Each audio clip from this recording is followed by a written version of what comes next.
বাংলাদেশ কোনদিন শান্তিতে থাকতে পারবে না, গ্যারান্টি লিখে রাখেন আজকের এই দিনে। শেখ হাসিনার ছেলে বলেছেন, জয় বলেছেন যে ডক্টর ইউনূস কিভাবে শান্তিতে বাংলাদেশ পরিচালনা করে সেটা আমরা দেখে দিব।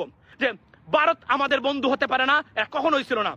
বাঁধ নির্মাণ করবেন, পায়ের পর পা তুলে ইন্ডিয়াকে বলবেন তুমি পানি ছাড়ো, আমরা আছি। সরাসরি ডিক্লেয়ার করেছে বাংলাদেশের মানুষের বিরুদ্ধে যুদ্ধ, টু পানিশ দিস গভর্নমেন্ট। কোন অবস্থাতেই ভারত পানি ছাড়তে পারে না এইভাবে 24 অন্তত পক্ষে 12 ঘন্টার নোটিশ যদি আমাদেরকে দিত, আমাদের বাংলাদেশের মানুষগুলাকে, গবাদি পশু সম্পদগুলাকে সরিয়ে নিয়ে দিতে পারতো। আমাদের আর্মি ইনঅ্যাক্টিভ ছিল, কিন্তু তারা সেটাও করে নাই, না করে ছেড়েছে এটা যুদ্ধ।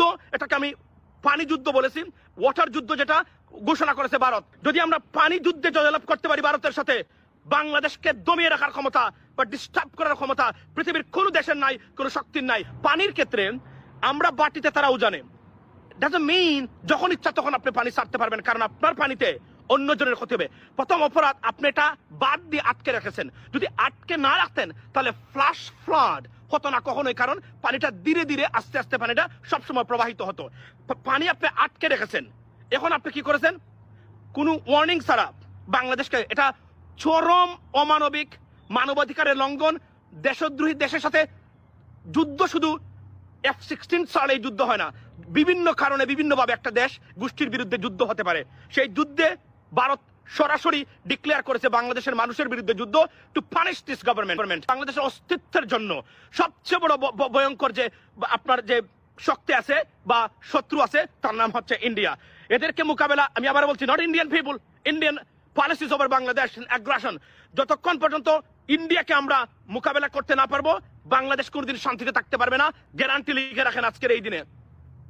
যদি আমরা পানি যুদ্ধে জয়লাভ করতে পারি ভারতের সাথে, বাংলাদেশকে দমিয়ে রাখার ক্ষমতা বা ডিস্টার্ব করার ক্ষমতা পৃথিবীর কোনো দেশের নাই, কোনো শক্তির নাই। কিন্তু এরা ডিস্টার্ব আমাদেরকে করবেই, এদের কাছ থেকে মুক্ত হতেই হবে, তার কোনো বিকল্প নেই। এবং আজকে দেখেন ভারতের ফারাক্কাবাদ থেকে শুরু করে আমাদের অনেক নেতা গুম হয়েছেন। শুধুমাত্র বিএনপির সিলেটের সন্তান, কৃতি সন্তান ইলিয়াস আলী কেন গুম হয়েছিলেন? উনি এই গুমের মূল কারণটাই ছিল শুধুমাত্র উনি এই ফারাক্কা এবং তিস্তা নিয়ে কথা বলেছিলেন।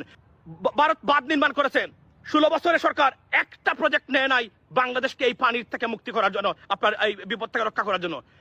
বাঁধ নির্মাণ করবেন, পায়ের উপর পা তুলে ইন্ডিয়াকে বলবেন তুমি পানি ছাড়ো, আমরা আছি। সুতরাং এর কোনো বিকল্প নাই। বিকল্প ছাড়া আপনি কোনো অবস্থাতেই পারবেন না ভারতকে মোকাবেলা করতে। আমরা 1971 পর থেকে শুনে আসছি, মাওলানা আব্দুল হামিদ খান বাসানির থেকে শুরু করে, যে ভারত আমাদের বন্ধু হতে পারে না, এটা কখনোই ছিল না। কিন্তু জোর করে ভারতকে বন্ধু বানানোর চেষ্টা করেছে এই দুর্বৃত্তায়িত শেখ হাসিনা এবং আওয়ামী লীগ নামের কুলাঙ্গাররা, যারা গণশত্রু, দেশদ্রোহী প্রত্যেকটা ক্ষেত্রে, লেডিস এন্ড জেন্টলম্যান।